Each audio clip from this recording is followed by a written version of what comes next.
Hey everybody, welcome back to the channel. So in this episode, I'm going to show you how I'm going to change the Aeromotive A1000 pump out of my 15-gallon Aeromotive Stealth tank.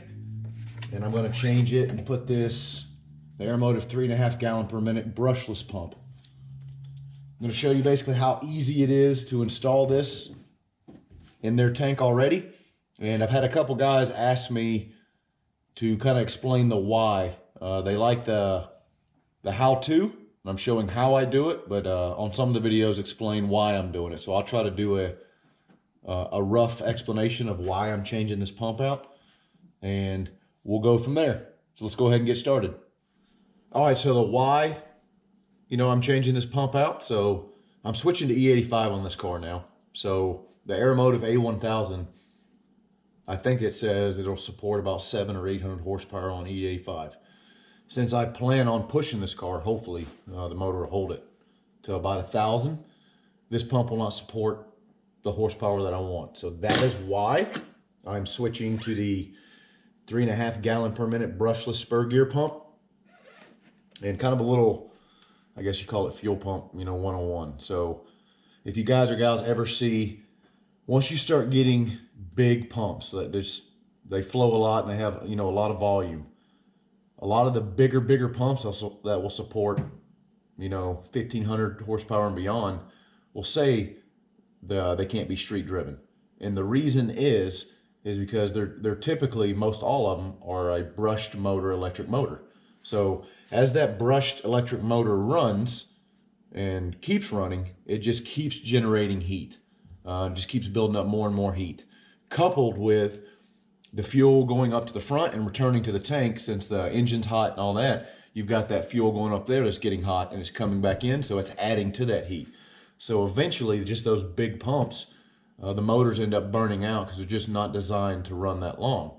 Well, Aeromotive has solved that, where they have the 3.5 gallon per minute, the 5 gallon per minute, 7, and I think the 10. And since these are not a brushed motor, they're a spur gear driven, they create little to almost no heat. This is basically from Aeromotive. I haven't put an infrared gun on them to actually verify that, but they generate, so the only heat you're going to actually deal with is the fuel going up to the front and, returning back here. And this pump, just to kind of show you, 3.5 gallons per minute. This thing will support, I think it's about 1,300 on E85.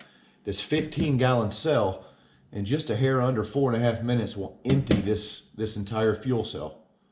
Obviously, returning it, but it will take every bit of fuel out of here. It will have circulated everything from this tank back in.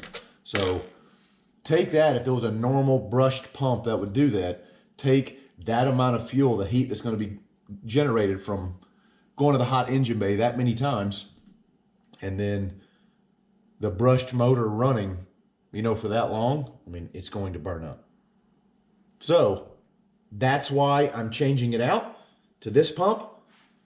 Changing from the A1000, just like I said, because it won't support the horsepower, and what I'm wanting to do, and I want to street, drive this car. I don't want to be limited to like a 10-minute cruise, or I'll worry about burning the pump up, or having to buy, an extra controller or PWM, pulse width modulating, whatever pump to keep it from burning up.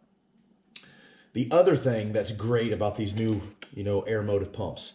So, and this is, I guess, Fluid Dynamics 101. I won't explain that because I don't know how to fully explain it. But if you ever see, so like the A1000, I think in carbureted form, on a carburetor, it'll support like 1,500 horsepower. On an EFI, it's like 1,200, and I think forced induction, it's like 1,000 or something like that.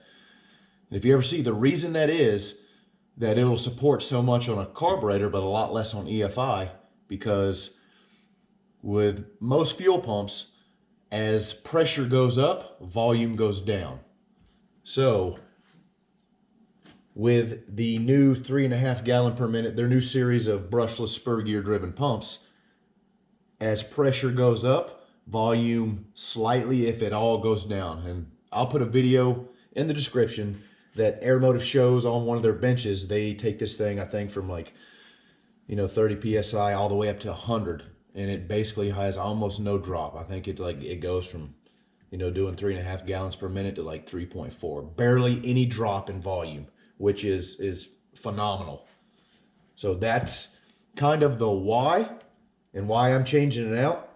So I hope that kind of helped with some of the why that I'm changing this pump out. Hope that answers some of you guys' questions that I asked for, kind of the why that I'm doing it. There's a lot more to that. Again, I'm just not smart enough, or it would probably bore you for me explaining it. So I'm going to show you now how easy it is if you have their Stealth fuel cell, how easy it is to change out pumps. We all know once we get, either bigger pumps or whatever it is, you now start having to build new brackets, get new, sometimes a lot of new stuff. This makes it so much easier where you can change this pump out in probably 5 minutes, and there's no more of all that, sometimes that extra stuff that's kind of involved in there. So let's go ahead and get started, and I'll show you how easy and how quick it is to go from a pump that supports, let's say on the 85 to 700 horsepower to 1300 horsepower. So let's go ahead and get started.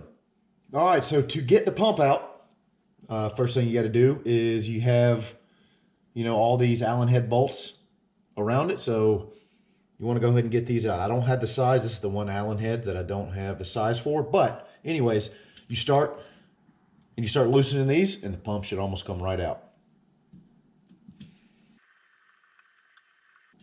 And one thing to note too, once you get these out, these have like a little nylon washer on them. The new pump comes with new bolts and new nylon washers. So if you're not going to reuse these, you can throw them away or throw them in your toolbox and use them for something else.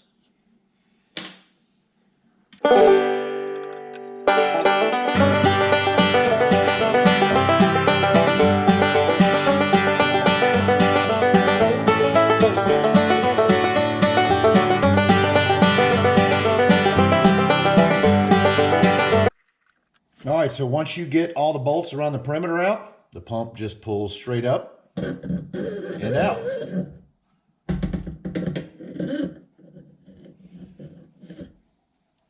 Just like that. It also comes with a new gasket, so you can go ahead and take this one off.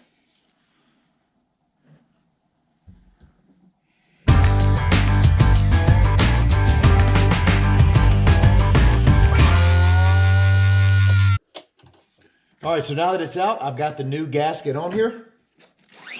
I take the pump, and it comes with a new filter. Screw it into the bottom. It's got an O-ring on the base, and it looks to be about a 12 AN.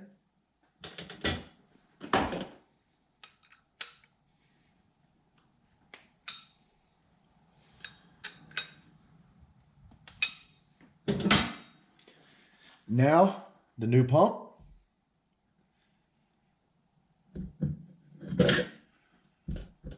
Slides right in.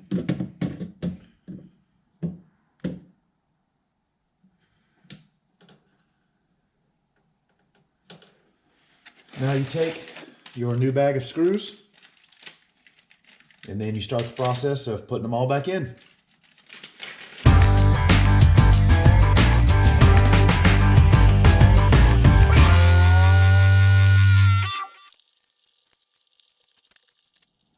All right, so now that I got the perimeter bolts tightened down, it uses the same 10 AN ORB fitting that was on the A1000 before.